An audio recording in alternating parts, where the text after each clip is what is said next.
தலைவர் எம்ஜிஆர் அவர்கள் தான் திராவிட முன்னேற்ற கழகத்தை அரியவை அமர்த்தினார். அண்ணா சொன்னது.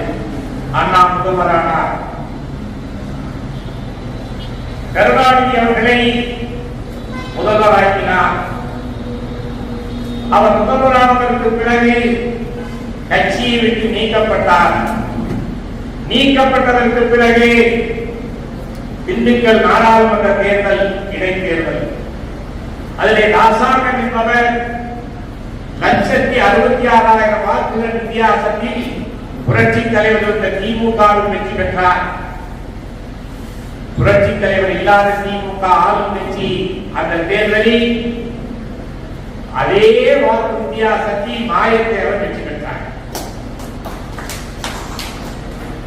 இப்பொழுது சொல்லுங்கள், திமுக என்றால் எம்ஜிஆர், எம்ஜிஆர் என்றால் திமுக என்று நிரூபித்தாரா இல்லையா?